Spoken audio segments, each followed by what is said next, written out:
The title says it all. At a price where you can buy a perfectly good phone or a flagship wireless earbuds, what will happen if you pour all that money into sound quality?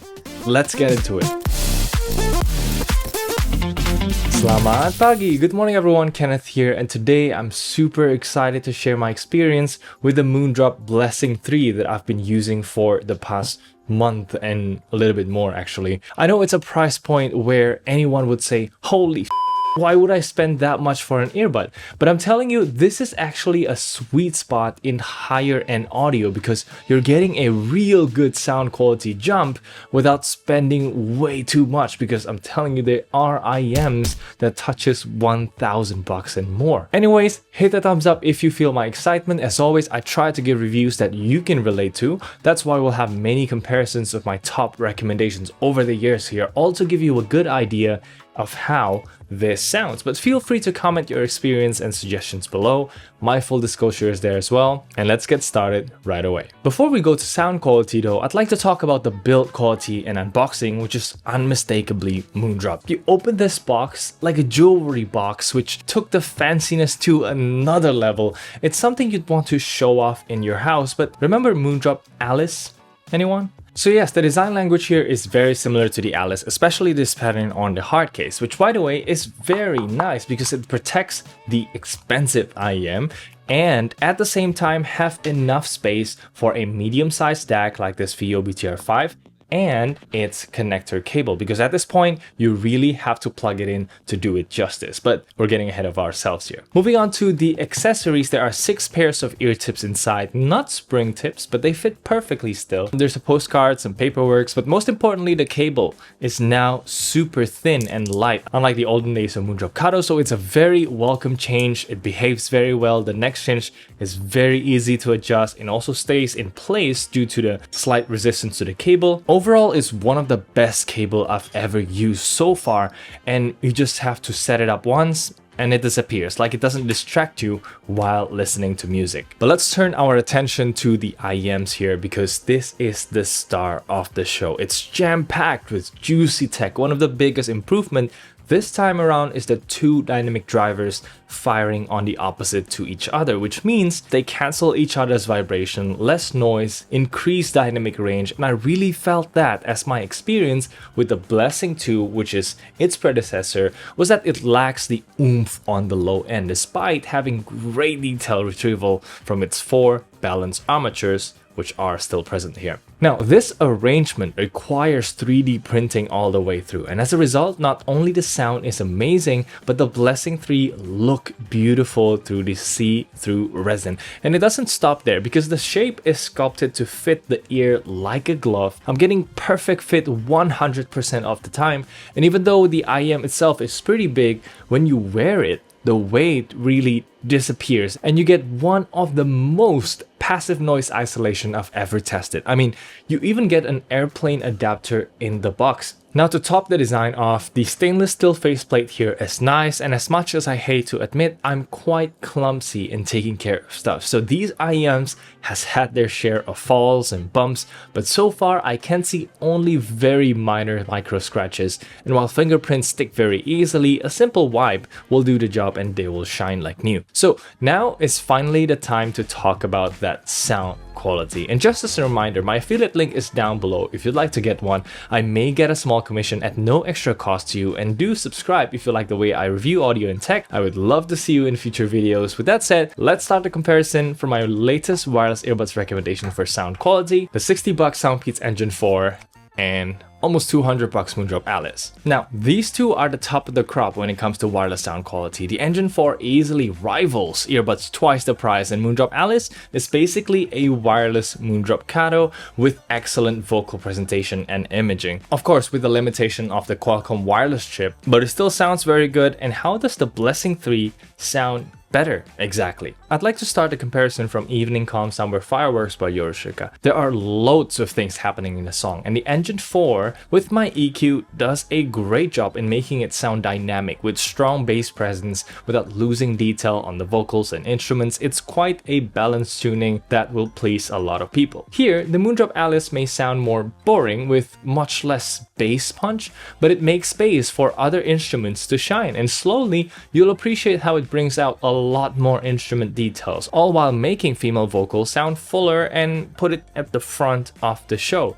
But then we get the Blessing3. Immediately, I feel like I'm getting the literal best detail I've ever heard in my life. I'm sorry if that sounds hyperbolic, but that's because it is, and the difference is not even close. You won't have to focus on anything to notice the details. I especially enjoy the drums, like the punch of every drum kick is significantly more than the Alice, really quickly comes and goes, while at the same time the cymbal crashes are detailed yet doesn't show any sign of harshness. And don't forget the two distorted guitars, the piano, the bass, the female vocal, they all have their own space in your head. You can hear what each is doing very easily. Almost feels like every single thing of the music becomes the star of a show. But what impressed me the most is how everything plays together into one piece of music. So I'm not only talking about the excellent timbre or how on the same note you can distinguish, oh, this is a guitar, this is a vocal playing,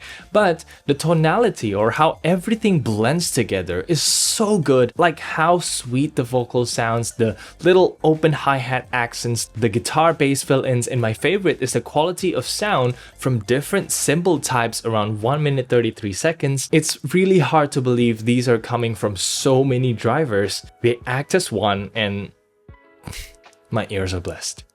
Now, I know it's completely unfair to compare wired to wireless here, but hopefully this gave you an idea of how they're different. They're not even in the same league. They're so far away. And keep in mind, I still advise you to go to a local shop and try the Blessing3 yourself, because audio is a very personal thing. And I'm literally giving you comparisons of my most favorite earbuds here, which you can pick any of these and they will still be great purchase. So let's start with the first and the cheaper IEM in the list, the $80 Truthear Hexa. This is no slouch when it comes to the details, boasting 2 balanced armatures and 1 dynamic driver per ear. I found this to get close to what the Letshuoer S12 with planar driver can achieve, and we're going to talk about it later. It's basically one of my favorite IEM under $80. And actually, it's quite similar how the shell is 3D printed and how we have surprisingly good passive isolation. It's just the Blessing3 is a step above in every single aspect, and that includes the passive noise isolation, which is just crazy. Okay, so now let's compare the sound quality, and I'm gonna talk about more genres in a bit, but please bear with my Yorushika streak here. I just can't stop listening to them.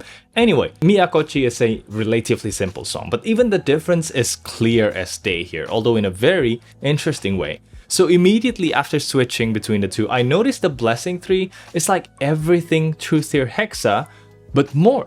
There's more details in the guitar solo, more power behind every drum kick, and at the same volume this results in a more dynamic sound. Furthermore, I just want to quickly go over Hurt by NewJeans, where for the first time ever I noticed that the supposedly hi-hat hits are actually a tambourine hit, which explains why it sounded so bright, almost piercing-like, because that's just how it is in real life. Annoying, but cool.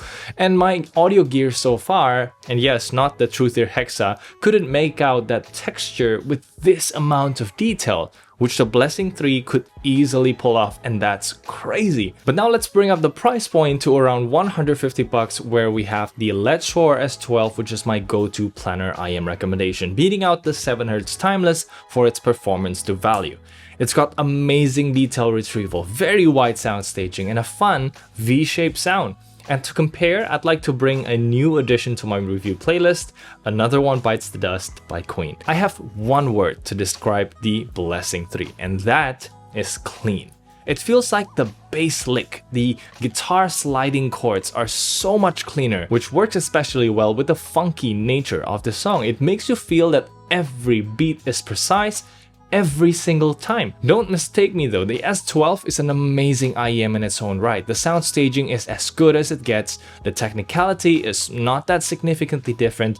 You see, at this price point, you don't worry about technical details anymore. They are all very good, but what makes you buy one over the other is the difference in tuning, which comes back to what kind of songs you're listening and your preference. Now, do you like a metal-built IEM with a fun V-shaped sound? The Letshuoer S12 is probably your choice. Or are you on a budget and you still want the utmost detail you can get? The Truthear Hexa won't let you down. If you want something wireless and really don't want to spend more than 60 bucks, you can't get anything better than the Soundpeats Engine 4. But if you want the utmost detail and resolution that could really make you want to listen to everything in your library once again, just for the sake of finding minute details that you've been missing all your life, then the Blessing 3 is definitely your endgame. Now let me say it, this is an easier recommendation for me compared to the Blessing 2 that came before it, because it fixes one exact thing that I wasn't really satisfied, which was bass.